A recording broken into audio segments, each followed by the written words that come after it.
It was in 2007 that the Pentagon told George W. Bush that we cannot go to war with Iran because we do not have escalation dominance against them, essentially meaning that they can hit all of our bases and embassies in the region, and we are very vulnerable to them.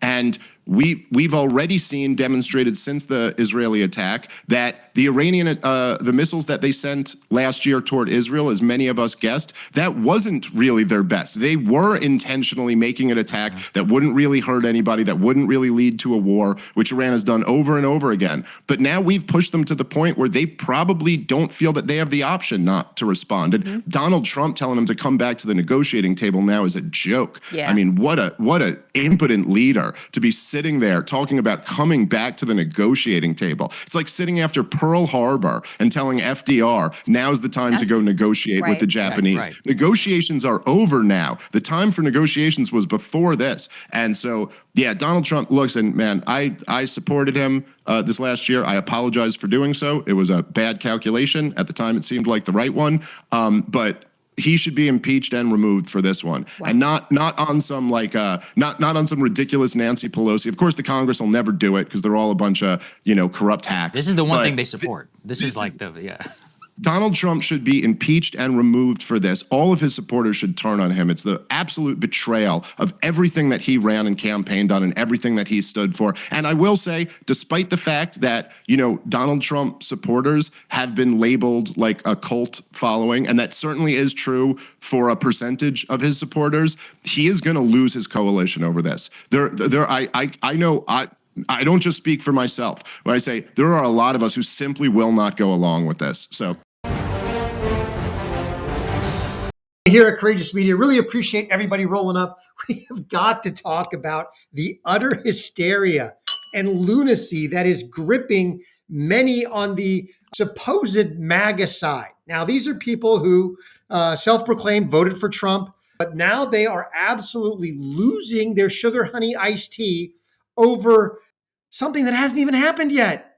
They are literally, you've got Dave Smith over here calling for Trump to be impeached. For what? He hasn't actually done anything yet.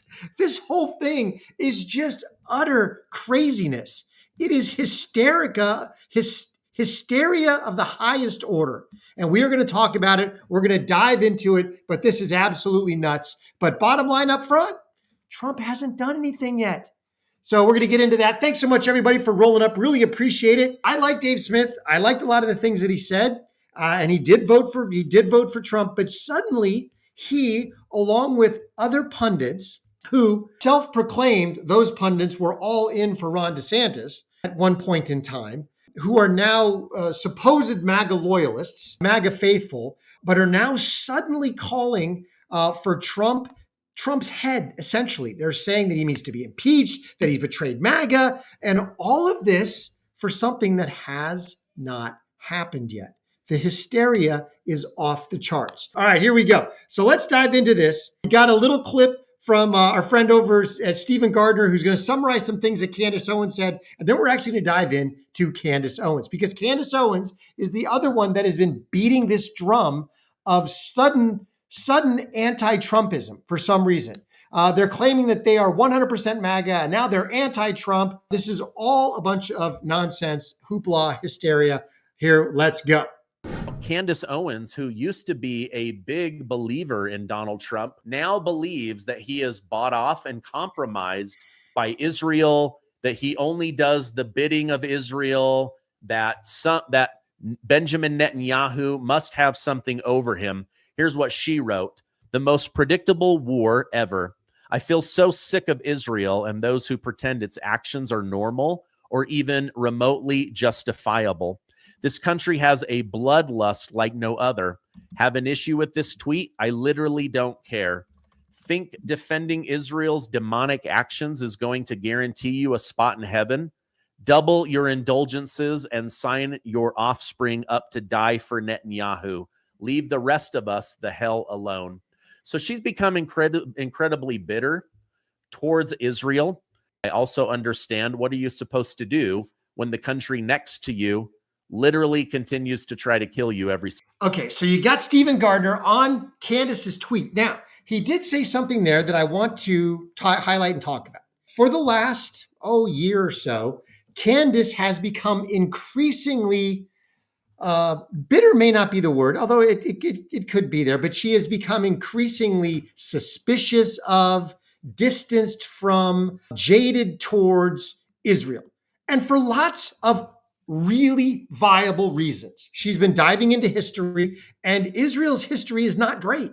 It is not good when you actually start peeling back the covers and finding out what they have been involved in. When you think about their involvement with Epstein, when you think about their involvement in many, many, many of the forever wars that we have gotten involved in, from stuff, most of it in the Middle East, but not all of it, but much of it has been at the prompting of, not necessarily, I mean, you could say at the behest of, with the blessing of. So you've got a lot of very nuanced and interesting connections in all this. Now, as he said, she's become increasingly bitter towards Israel. She is now blasting Trump, saying that Trump is now controlled by Netanyahu, that Trump does Netanyahu's bidding. So let's dive into this, because Candace has some interesting things to say. And we're going to get into a lot of this, because some of it I agree with, some of it I do not. I do not buy into the hysteria at this point. Bottom line up front, Trump hasn't done anything yet. Let's all remember that. All right, let's dive into Candace in her own words. I do believe that if war in Iran is on the agenda, and that appears so, get dishonorably discharged. Who cares?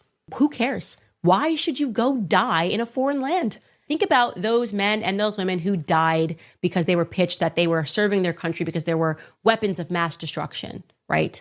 They were serving their country because the Taliban, they were serving their country, whatever. And these people gave up their lives. And ask yourselves, for what? And the answer to that question is for the elites. They're like toy soldiers. And I would have said a few weeks ago that Trump would never do that to you. He would never just throw you into an Israeli war. But right now, our planes are flying in the sky, and things are going nuclear. So I don't have that confidence anymore. And I'm comfortable with people being dishonorably discharged, because the dishonor has come from our politicians. The dishonor has come from our politicians who routinely lie in our faces and are willing to let us die to serve their financial interests. So why don't they dishonorably discharge themselves from public office? Okay, so a couple things to react to there before we get into the next Candace clip. I have absolutely no evidence. In fact, I would take the opposite stance. Our planes are not flying over the top of Iran. Are our planes in the air? Absolutely. Our planes are in the air every single day in the Middle East in some way, shape, or form. There is covered air patrol over American carrier groups. There are planes flying out of Doha and Qatar and other still existing American air bases in the region. But I do not think, and I see absolutely zero evidence, that there are American planes flying over the top of Iran. We have not bombed anybody in Iran. We have taken absolutely no offensive action against Iran that I can find anywhere. You've got some vague allusions to Trump saying we have complete control over the skies of Iran. Okay. Now, remember, this is the same Trump who tweets out in his first term, Kovfefe, and everybody goes nuts because they don't realize when to take Trump literally and when not to. Now, this is the same Trump that constantly says it's going to be like something they've never, ever seen before. Okay? This is how Trump talks a lot of times. Now, to this end, and he talks about how our aircraft, our technology is superior to theirs. Okay, fine. What type of equipment does Israel use? They use 100% American military equipment. So when he says our equipment is superior, absolutely it is. And that can be true at the same time that there is not a single U.S. airplane piloted by a U.S. pilot over the airspace of Iran. It is 100% Israeli, but it is also Israeli flying 100% U.S. made military equipment. So yes, you're going to get Trump who does not speak precisely all the time. There are times when I think Trump is very careful to speak precisely, and there are other times that he doesn't. And you kind of have to figure out the difference. So yeah, Trump saying we own the skies over Iran, Israel does. And by default, because they are our ally and because they use our equipment, you could say we. But I have seen zero evidence that there is one single American airplane flying an American flag with an American pilot anywhere over the airspace of Iran. We have not committed forces whatsoever. Now, has Trump prepositioned some forces? Yes, he has.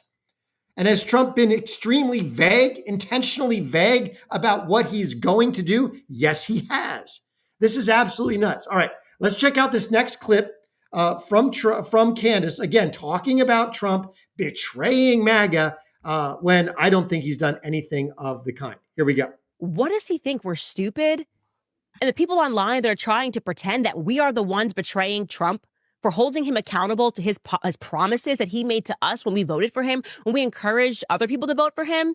You're pretending that we're the ones that are problematic?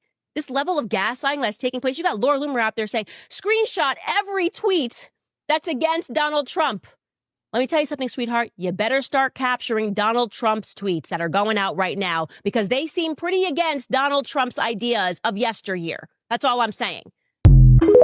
Now, what happened to Candace? I think, again, Candace is utterly jaded by Israel. And I'm not saying it's unjustifiably so. I have listened to a lot of her content on the evils of Israel, what they have done against the United States, how they have bought and paid for U.S. politicians. I can't stand any of it. Now, do I believe that they control Trump? Absolutely not. I think Trump is the one independent in this whole thing. And as much as you want to get mad at Trump, imagine if Kamala Harris was in office right now, we would have 300,000 troops landing on the beaches of Iran already, most likely. We would have committed troops, or we would be fighting a ground war in Iraq. We would be fighting a ground war in Gaza. We would be fighting a ground war in Ukraine. We'd have already committed troops everywhere. So let's get one thing straight. I would much. I am so happy that we have Trump in office than anybody else. Now, could Trump still do the wrong thing? Sure, he absolutely could.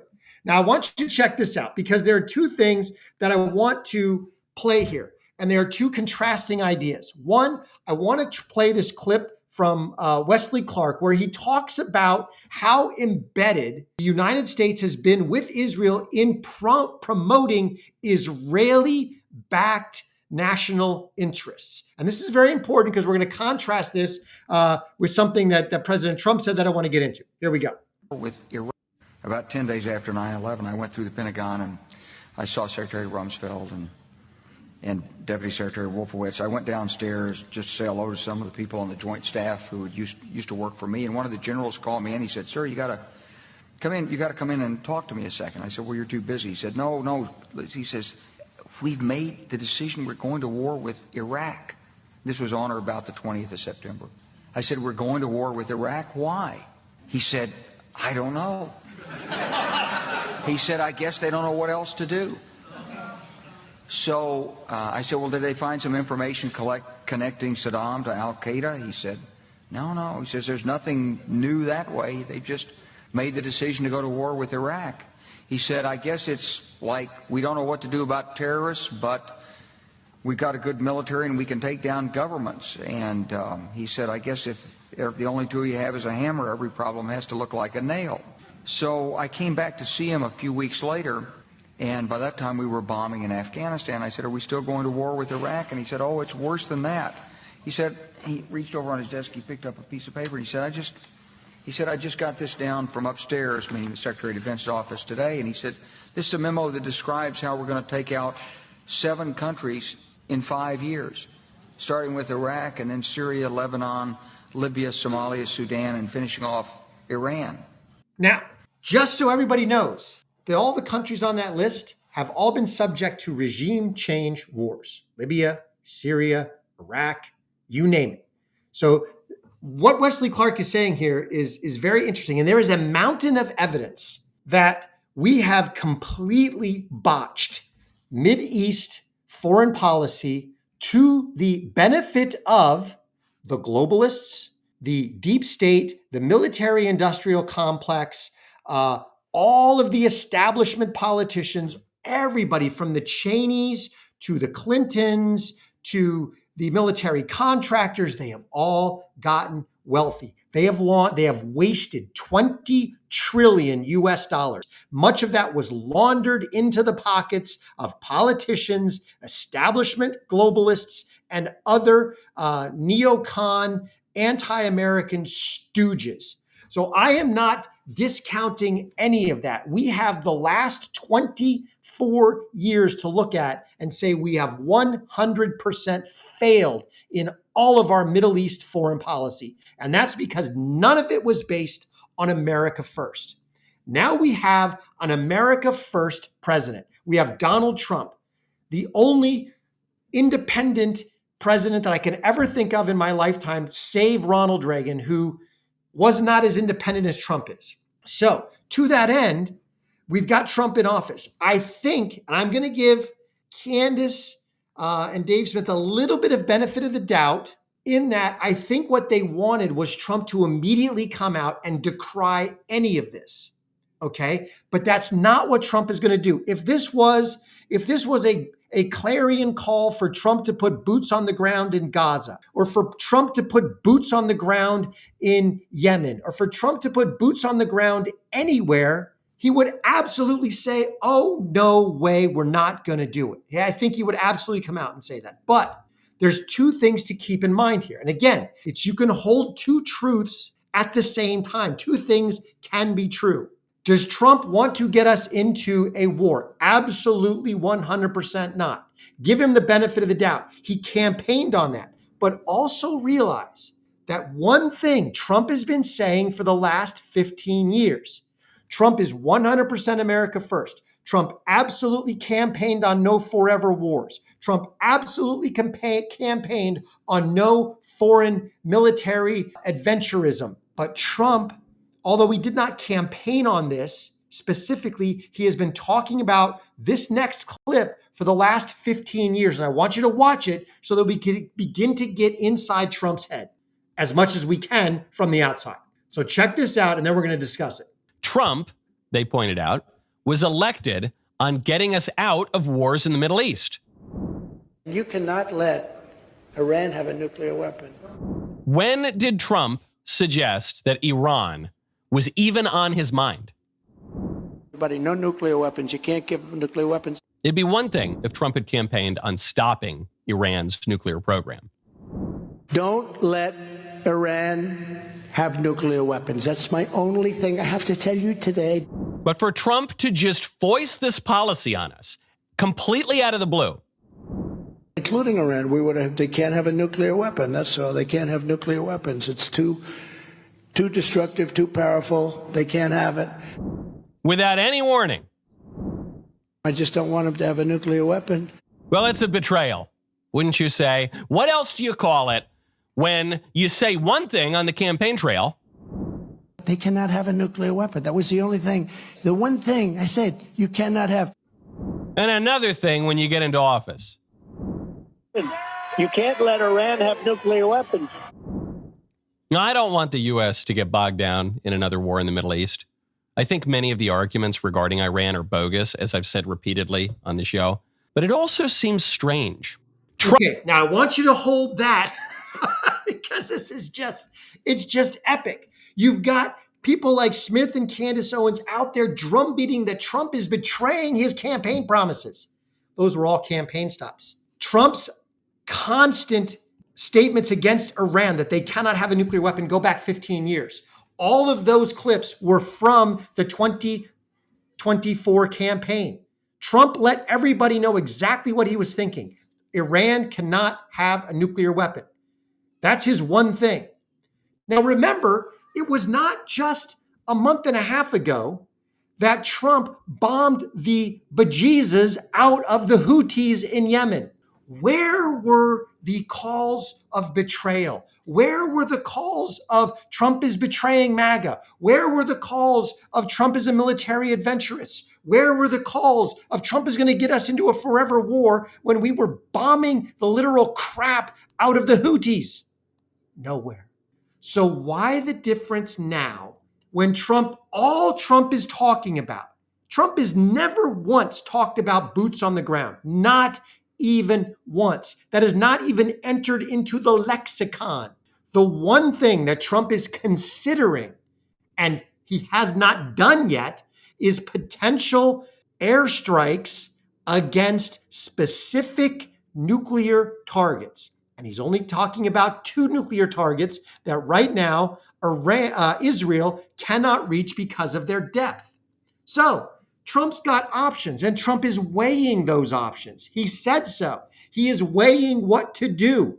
Does he strike Iran? Does he allow Israel to buy certain weapons? Now, to buy those weapons, they would also have to buy a delivery mechanism, i.e., I wouldn't sell them a B-2 bomber. I would keep those in my back pocket. No one should have that technology. But how about a B-52? Those weapons will go on a B-52 bomber. Sell them a B-52.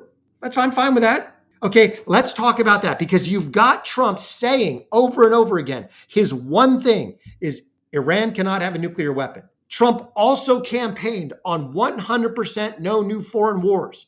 He said it over and over and over and over again. Those two things can be true at the same time, because Trump is not talking about regime change or nation building or putting boots on the ground. He's never once mentioned that. And even so, he has not even struck Iran. He has done nothing. Now, I want to play this, because this goes back to, you've got people coming out of the woodwork declaring that Trump has betrayed MAGA when he hasn't actually done it yet. And before I get into this clip, I did want to mention one thing. What happened to Tucker? Now, to Tucker's credit, Tucker has not said that Trump betrayed MAGA. Tucker has not said that Trump betrayed anything. Tucker was actually very kind. Tucker said in his interview with Bannon, said, hey, Trump is a good, decent man. I respect him. What he did say was that if Trump does this, if Trump enters into military aggression with Iran. Now, I think he was specifically talking boots on the ground, because again, we've bombed the crap out of the Houthis and it hasn't ended the MAGA movement whatsoever. I don't think Tucker was talking about pinpoint limited airstrikes. Now, maybe he was, because I'm not in his head. But what Tucker did say, he didn't say Trump has betrayed MAGA. Tucker said that if Trump does this, it will end his presidency. It will end the effectiveness of his presidency. His presidency will become about Iran and not about deporting illegals, closing the border, fixing the economy, bringing manufacturing back to America, all the other things that Trump needs to accomplish that are far more beneficial to America than anything we could do over in Iran. The one thing that will get Trump to act is if he absolutely believes that they are close to a nuclear weapon and that his action will prevent that. And again, the only action I think he is even considering taking is limited pinpoint airstrikes. Now, let's listen to Trump in his own words. Let's not put words in his mouth. Let's listen to what Trump had to say. Whether you are moving closer, or you believe the U.S. is moving closer to striking Iranian nuclear facilities. Where's your mindset on that? I can't say that, right? You don't seriously think I'm going to answer that question? Will you strike the Iranian nuclear component? And what time exactly, sir? Sir, would you strike it? Would you please inform us so we can be there and watch? I mean, these reporters are absolute clowns. I love Trump. He just laughs. You really think I'm going to answer that? You don't know that I'm going to even do it. You don't know. I may do it. I may not do it. I mean, nobody knows what I'm going to do. I can tell you this, that Iran's got a lot of trouble, and they want to negotiate. And I said, why didn't you negotiate with me before? All this death and destruction. Why didn't you negotiate? I said to the people, why didn't you negotiate with me 2 weeks ago? You could have done fine. You would have had a country. It's very sad to watch this. I mean, I've never seen anything like it. It's so, everyone thought it was going to be the reverse. I didn't think so. And I was telling them, you gotta do something. You gotta negotiate. And at the end, last minute, they said, no, we're not going to do that. And they got hit. Remember 60 days? And then came the 60. 61 is going to become a very famous number. That was one hell of a hit, that first hit. That was one hell of a hit. Not sustainable, to be honest. That's where it ended. It ended on the first night, yes. Is it too late, though? Do you think it's too late to now? Really, nothing's too late. The only thing too late is Powell. Powell's too late. Too late, Powell. Have the Iranians reached out to you, Mr. President? What? Have the Iranians reached out to you? Yes. And what did you say? I said it's very late. You know? I said it's very late to be talking. So you've got Trump literally telling everybody, nobody knows what I'm going to do. Trump is playing brinksmanship. Everything that I've looked at, all the evidence, all of the surrounding things that are going on. Now, I'll be honest. Would I have rather Trump come out and say, we're not getting involved in this thing, we're out? Would I much rather Trump said, based on Tulsi Gabbard's Senate testimony, hey, according to our intelligence services, they're not as close as everybody else thinks they are. And so we're just out. Now, for whatever reason, Trump is either seeing different intel or he's interpreting intelligence different than Tulsi Gabbard in this particular case. Now, Tulsi has a very, very much a more isolationist bent than Trump does. Tulsi is more along the lines of J.D. Vance when it comes to, she leans more isolationist than just not foreign military interventionist. Okay, she's more geared towards the isolationism wing, let's say, of that argument. So I can see where she's coming from. So it may be that he's interpreting it different. But again, he comes from 15 years of Iran can't have a nuclear weapon, all right? And again, he has never talked about boots on the ground. So this whole thing, I believe, is a complete, ridiculous, unnecessary dust-up. And I say all this because I think what Trump is doing is playing brinksmanship. I think he wants to get Iran back to the table. I think when Israel said we were going to go bomb him, Trump said, okay, fine. It's day 60. I think he said, no, I'm still negotiating. When it got to day 60, I think he went to Netanyahu and said, if you think they're threatening, go after him. Have fun. Go do it. And I'm fine with that. If they really think that Iran is close to a nuclear weapon, then go take out their capability to do it and delay them. Delay them so we can get back to the table. Delay them so that we can possibly encourage internal regime change from a grassroots effort of the Iranian people. Nothing from the outside, nothing imposed from exterior. It has to be the Iranian people saying we've had enough of this nonsense. That's the only way. And it has nothing to do with us other than maybe providing Starlink, kind of nudging it in the right direction, that sort of thing. That's it. Now, at the same time, I did come across this report, which I found extremely troubling and interesting at the same time. And I think it could explain a lot of what's going on at this point in time. Rogue states, Russia and Iran, have been attempting to destroy the MAGA movement with disinformation bot army. So I think you've got a lot of manufactured, astroturfed outrage over this issue that is being sponsored by bots on social media. I think a lot of this, just like most of the protests, all of the No Kings protests, all that was astroturfed, paid for nonsense. I think a lot of the outrage. Now, is Candace saying what she says? Absolutely. Is Dave Smith saying what he's saying? Absolutely. Is Tucker saying what he's saying? Absolutely. But I think a lot of the ginned up outrage beyond that could be this bot army that's going on.